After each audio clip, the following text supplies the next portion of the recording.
Biden is sliding. He's sliding in the ratings. We all know this. I heard him in one interview say that, no, the polls are wrong.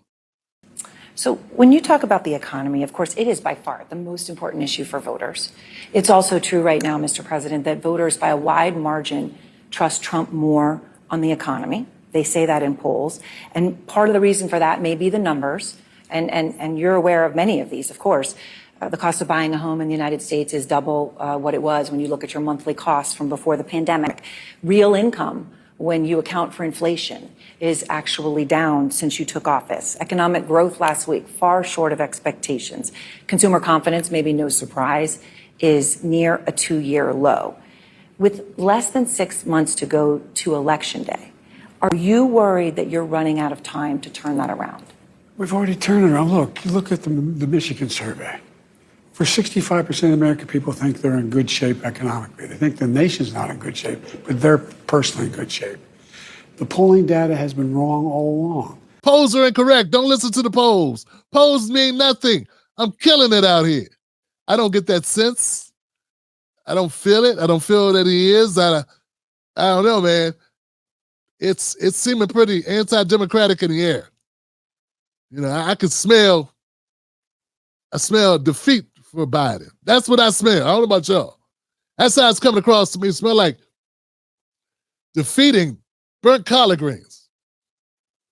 The president is touting his economic agenda. It's an open question whether any projects will ease anxieties of small business owners like Flannery. So this is the top of it. Who debated if he should add a new building on his apple holler farms. Things are really uncertain, not knowing what's going to happen with interest rates, what's going to happen with the whole economy. Wisconsin is an essential piece of Biden's re-election roadmap. I hope that people will look to reason, integrity, character of our national leader and vote appropriately. And in your view, which way is that? Biden. He's old, so what? Maureen Glynn and her husband Dennis worry and wonder why the Biden-Trump rematch seems so bitterly tight. I just think that people have forgotten how chaotic it was when Trump was president. I feel a lot better now that we've had almost 4 years of Biden. It's not great, but it's better. Biden is visiting Racine, home to one of 46 Democratic offices across the state. A key piece of his coalition is black voters, some of whom don't see how they benefit from his economic plan. As they see the prices rise with Biden, they think Trump made the economy better and Biden is making it worse. Giovanna Liu and Kyle Johnson are community organizers. They say the president must address his challenge with young voters who question his foreign policy and more. What I want is something to vote for and not vote against. Yeah. You know, we hear a lot of, what is the other guy going to do? What is Trump going to do? What happens if he wins? I understand that. I think a lot of us understand the stakes. Well, I think she said Biden. I think she said, she said things were not aren't great under Biden, but they're better under Biden. And that's all that matters to her, or something to that extent. And then there were black folks who were saying, now things were doing a little bit better under Trump. They're not better under Biden. So it's kind of a difference. It was an older white lady who feels like we need to say with Biden, even if he's old, so what? She doesn't care if he's old. And she was still saying that, that Trump is going to come in and destroy America or something to that extent. So there are different hills for each of the candidates to climb. Now, you know me, I'm a supporter of Dr. Cornel West. I think we need to do something radically different than what we've been doing. I don't think any hipping and hopping between Democrats and Republicans, what has it really gotten us? I mean, there's peripheral changes, there's slight changes, little slight differences between the parties. At the end of the day, though, if you got a corporate Democrat and a corporate Republican, which is all Republicans by nature are free market Republicans, neoliberals to a certain extent with some conservatism. But at the end of the day, what you have, folks, is not much change, not much better. When I say much change, I mean, folks, I think everybody should be able to get sick in America and be able to be well again. I think everybody should have a place to live in America and have a roof overhead. I think everybody who pays taxes should earn an honest living. You pay into a system, That's the whole purpose of paying into a system, not getting screwed. So these are the issues that I stand up for, that I think are important.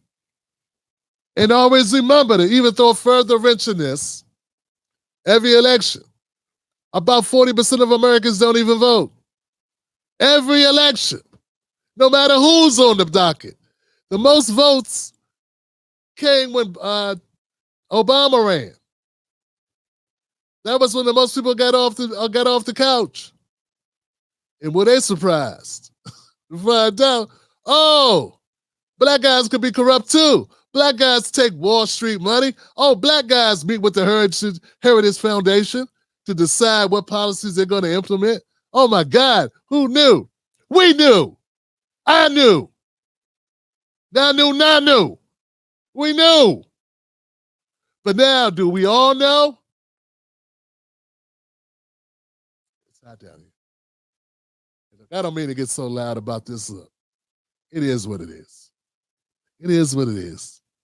But we're getting closer and closer to 2024. People are going to have to make their minds up about what's important to them. Are we going to still have Republicans with their head in the sand? Are they still going to be blaming the most vulnerable? That's what I dislike about the Republican Party. They love to point fingers at the little guy and blame the little guy.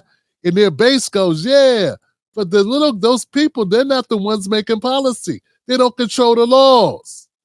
The laws are made by the same people that benefit from those laws. Get it? Last time I checked, Obama was the deporter-in-chief. That's what I can't stand with the Democrats, not to be outdone, wanting to get me distracted and focus on the racial aspects and never the economic aspects that really impact my family. Believe it or not, what some white guy says in Michigan to me online, calling me the N-word, does that change the fact I got to come up with the mortgage? I got to put food on the table. I need to get a business loan. I need a business grant. As pissed off as I am about an unarmed or an armed black person being shot unnecessarily by cops, like Dexter Reed shot at 96 times, that does not change the fact I'm black in America and we only own 2% of the wealth in the country we built for free against our will, and somehow y'all make that okay. Y'all want the conversation to be George Floyd and Dexter Reed and Breonna Taylor when it needs to be Chase, Chevy Chase, Bank of America, and Wall Street. All right. Let me know what y'all think in the comment section. My name is Tim Black. Go to Join Tim Black if any of that resonated with you. Are you tired of the okie doke? Are you tired of it? All right.